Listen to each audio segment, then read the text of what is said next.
सज्जनों, भगवान जो है अनेकों रूप धारण करते हैं और हिरण्याक्ष और हिरण्यकश्यपु का जब उत्पात बढ़ा तब जो है भगवान को आना पड़ा। हिरण्याक्ष ने कह दिया मेरे से बड़ा कोई भगवान नहीं है और हिरण्याक्ष जो है अपने आप को सर्वस्व समझने लगा। भगवान उसके अभिमान को दूर करने के लिए आए और जब पृथ्वी को लेकर के वो निकल रहा था उसी समय भगवान सामने आ गए। भगवान ने कहा कि जो है तुम चाहते क्या हो। परमात्मा से कहा कि ये पृथ्वी आप मुझे दे दो, इसका मालिक मैं हूं और हर जगह मैं ही साम्राज्य करूं। भगवान ने मना कर दिया। भगवान ने जब मना किया तो उसने कहा आपको मुझसे युद्ध करना पड़ेगा। भगवान ने उसकी बात को नजरअंदाज किया और सज्जनों, परमात्मा ने जब देखा ये मानेगा नहीं, क्योंकि दुष्टों की आदत होती है बार बार सामने आ जाना। किसी भी प्रकार से झगड़ा करने वाले को तो कुछ ना कुछ बहाना चाहिए। हाँ, भगवान ने कहा मैं झगड़ना नहीं चाहता हूं, लेकिन वो बार बार सामने आया। हम लोग भी देखते हैं कितने लोग ऐसे होते हैं जो बिना कारण जो है झगड़ा करना चाहते हैं। आज भगवान से रहा नहीं गया और भगवान ने उसका उद्धार कर दिया। पृथ्वी को लेकर जा रहे थे और जैसे ही आगे चले पृथ्वी माता को अभिमान हो गया। देखो, मैं समुद्र में विलीन क्या हुई, भगवान को आना पड़ा। भगवान ने सोचा इनको भी अभिमान हो गया है और परमात्मा ने निज वृंदावन धाम के उन्हें दर्शन करा। वृंदावन के दर्शन किए और सज्जनों, बहुत सुंदर दर्शन करने के बाद में पृथ्वी माता को एहसास हुआ कि हमारे बिना भी भगवान की सत्ता चल सकती है। इसमें कोई संदेह नहीं है। भगवान की सत्ता हमारे बिना भी चलाई जा सकती है, क्योंकि जब मैं नहीं थी तब भी ये वृंदावन वैसा का वैसा ही था। वृंदावन भगवान का निज धाम है। कहते हैं दुनिया का प्रलय हो सकता है, लेकिन भगवान के धाम का प्रलय नहीं हो सकता। और सज्जनों, प्रलय तो होना निश्चित है। एक दिन सबको जलमय हो जाना है, ये निश्चित है। हम लोग सोचते हैं कि हमारा मोक्ष हो जाए। मोक्ष हो जाना बहुत बड़ी बात नहीं है। मोक्ष हो जाना कोई बहुत बड़ी बात नहीं है। मोक्ष तो अभी नहीं होगा तो एक ना एक दिन हो ही जाएगा। जब दुनिया का प्रलय होगा तो मरना तो सबको निश्चित है। उस समय भगवान के चरणों में विलीन होना ही है।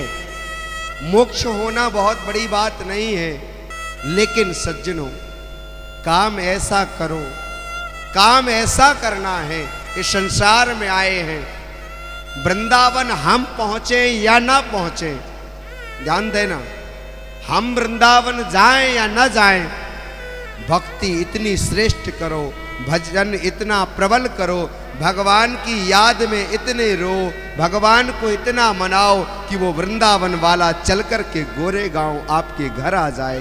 बात तब सही है। भक्ति श्रेष्ठ उस दिन सही मानी जाएगी जब भगवान स्वयं चलकर आपके प्रेम में भाव विभोर होकर के आपके पास आ जाएंगे। हम भगवान के पास जाएंगे ये तो निश्चित है, एक ना एक दिन पहुंच ही जाएंगे, लेकिन भगवान हमारे पास चलकर आ जाए ये बहुत बड़ी बात है। प्यार से बोलो जोर से बोलना पड़ेगा, निक और जोर से बोलना पड़ेगा। भगवान आ जाए, ये प्रयास करो जीवन में। ये रहेगा तो ही मैं, बोलो ना, जोर से बोलना पड़ेगा, निक और जोर से बोलना पड़ेगा। बोलो ना जी, थोड़ा जोर से बोल दीजिए ना। कथाएं बहुत लंबी हैं, सोच रहा हूं कहां से कैसे पहुंचे, लेकिन पहुंचना तो है। और सज्जनों, श्री सुखदेव जी महाराज परीक्षित को कह रहे हैं, राजन, भगवान की भक्ति करने के लिए जरूरी नहीं है कि हम इंतजार करें, बहुत लंबा समय हो जाए, जब बूढ़े हो जाए तब भक्ति करें। नहीं, भगवान की भक्ति जो है बचपन से ही की जा सकती है। भगवान की भक्ति जो है बचपन में ही आरंभ कर देनी चाहिए। जीवन संवर जाएगा, जीवन सुधर जाएगा। ध्रुव ने भगवान को बचपन में ही पा लिया। ध्रुव ने परमात्मा को बचपन में ही पा लिया। राजा उत्तानपाद के यहां ध्रुव का आगमन हुआ और सज्जनों, ध्रुव का मन किसी और पर आ गया और उसके साथ भी विवाह कर लिया। बड़ी का नाम सुरुचि, दूसरी का नाम सुनीति। और ध्रुव जी महाराज जो हैं, सोचा कि हमें केवल अपने पिता की गोद में बैठने का सौभाग्य मिल जाए। जब किसी और से शादी हो गई तो ध्रुव जी को बाहर रहना पड़ा, एक परम कुटी बनाकर वहां वास किया। लेकिन सज्जनों, एक दिन ध्रुव जी महल की ओर गए और अपने पिता की गोद में बैठना चाहा। माता श्री ने बैठने से मना कर दिया। अगर तुम्हें पिता की गोद में बैठना है तो एक काम करो, भगवान की तपस्या करो। भगवान की तपस्या करोगे, भगवान प्रसन्न हो जाए तो तुम एक काम करना, भगवान से मांगना, गोविंद हमें यही वरदान दे दो, अब मेरा जन्म हो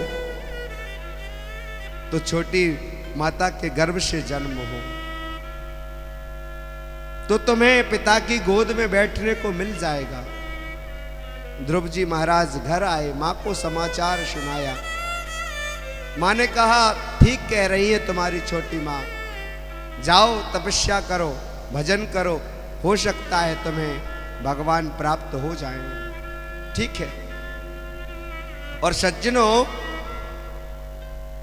हुआ क्या, ध्रुव जी महाराज भगवान की खोज में निकल पड़े। रास्ते से जा रहे थे, नारद जी महाराज रास्ते में मिल गए। नारद जी ने ध्रुव जी से पूछा, मैं जानना चाहता हूं कहां जा रहे हैं आप? बोले, मैं जा रहा हूं भगवान का भजन करने के लिए, प्रभु को प्राप्त करने के लिए। भगवान कहाँ रहते हैं? बोले, मेरी माता जी ने कहा है वो हर जगह वास करता है। फिर जंगल क्यों जा रहे हैं?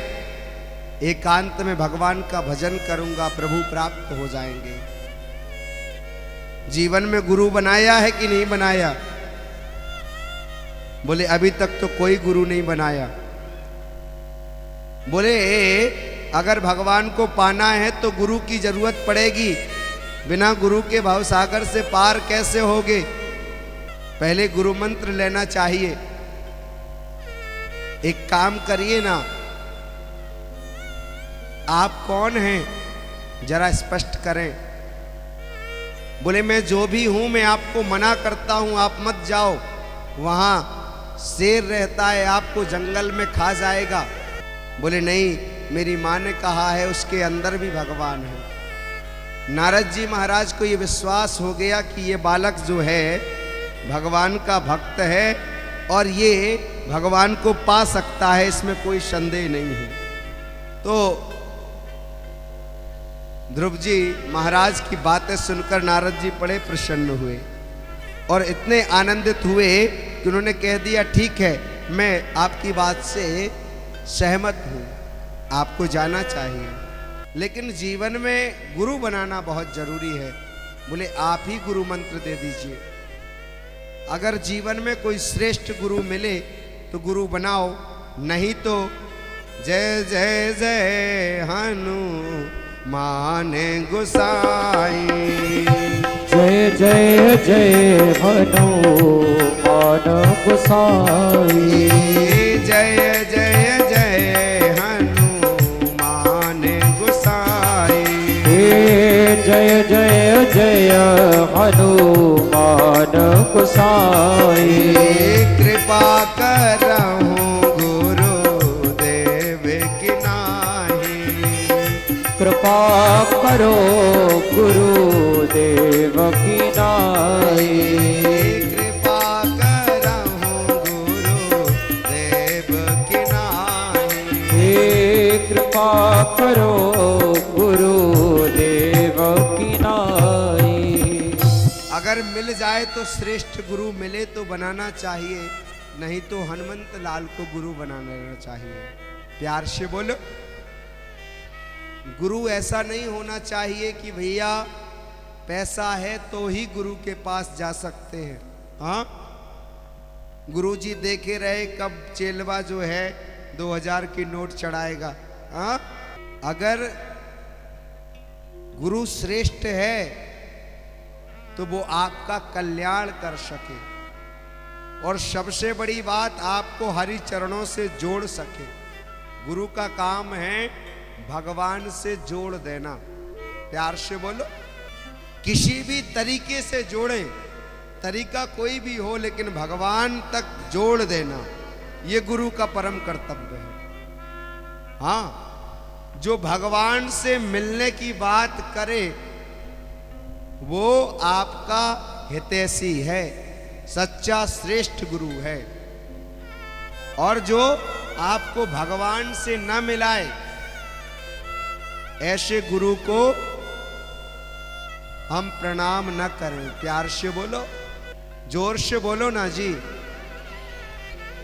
गुरु का मतलब केवल ये होता है जो आपके जीवन में जो अंधकार है उसको प्रकाशमय कर दे, वो गुरु है। ऐसा नहीं कि आजकल के शिष्य भी तो बड़े अच्छे हैं।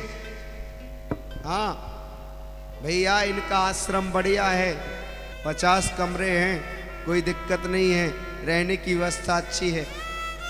हाँ, जैसे माता पिता एक होते हैं ऐसे ही गुरु भी एक होता है।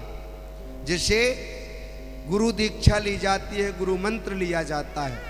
शिक्षा गुरु अनेक हो सकते हैं, लेकिन दीक्षा गुरु एक ही हो सकता है। प्यार से बोलो। जो आपको भगवान से जोड़े उसे श्रेष्ठ गुरु कहते हैं।